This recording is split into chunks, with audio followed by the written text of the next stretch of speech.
హల్లెలూయా హల్లెలూయా స్తోత్రం స్తోత్రం. ప్రీతి బిడ్డలారా, దేవుని సన్నిధిలో నిలబడి ఉన్నాం. ఈ రోజు నువ్వు చేసే అర్పణ దేవుడు అంగీకరిస్తున్నాడా? దయచేసి ప్రీతి బిడ్డలారా, నీ పెదవి నుంచి వచ్చేది కాదు దేవుడు కోరుకునేది. నీ అంతరంగంలో వచ్చే కోరుకునేది దేవుడు కోరుకునేది అర్పణ. నీ హృదయం తున్నబడాలి. నీ హృదయం మంచి నేలలో ఉండాలి. ప్రియ దేవుడా, దేవుడు నేను కోరుకుంటున్నాడు. తన చిత్తంలో నిలబెట్టుకోవడానికి, తన సావుల బలమైన సాధనగా వాడుకోవడానికి. ప్రియ దేవుడా, ఈ రోజు నీ హృదయం ఎలా ఉంది? ఇదిగో ఏలియాతో అంటున్నాడు దేవుడు, ఏలియా ఈ సేవను కొనసాగింపుడకు ఇదిగో ఎలీషా ఉన్నాడు. అతని దగ్గరికి వెళ్ళమన్నాడు దేవుడు. వెళ్ళినప్పుడు ఎలీషా చేతిలో నాగలి ఉంది, పొలాన్ని దున్నుతున్నాడు. దేవుడి దృష్టికి యోగుడిగా నిలబడ్డాడు. ఇదిగో నా సేవలో నాగలి చేతి పట్టుకుని దున్నగలవాడు సమాధుడు ఇతడే అని దేవుడు గుర్తించాడు.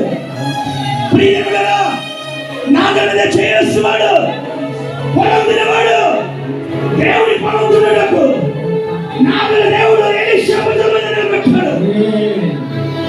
ఏలీ మీద అభిషేకం రెండంతలుగా ఎలీషా మీద వచ్చింది.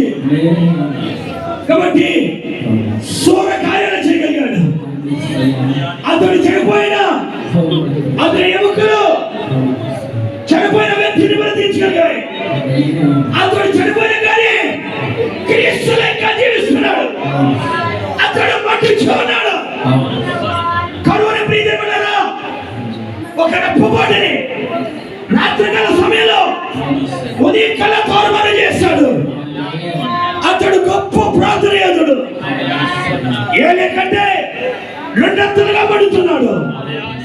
ఈ రోజు నీ హృదయం దేవుని వాక్యం నాగలి చేత దున్నబడితే పరిశుద్ధాత్ముడి నీరు కట్టి మంచి నేల కింద మార్చి దేవుడి విత్తనాలు ఫలిస్తాయి. దేవుని వాక్యం నీలో ఫలిస్తుంది.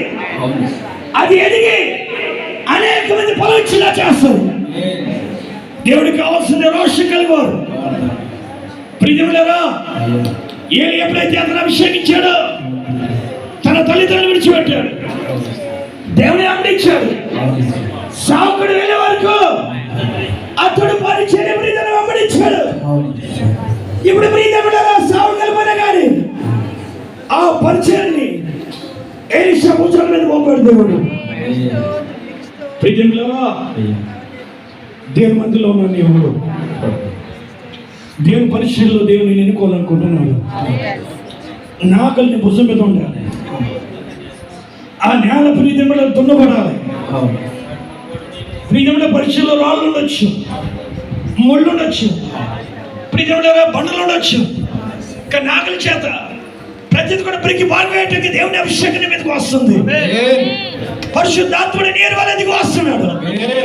ఎండిపోయిన భూమిని మరలా నీరు కట్టి ఆ మంచి నేల వల్ల మార్చిపోతున్నాడు.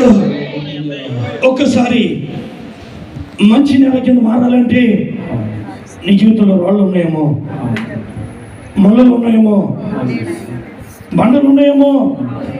ప్రభువా, నా హృదయం ప్రభువా, అయ్యా నీరు కట్టి నాగలమని నీవు దున్నాయా నా జీవితాన్ని, పాడైపోయిన జీవితాన్ని మంచి నేల కింద మార్చేయ్యా.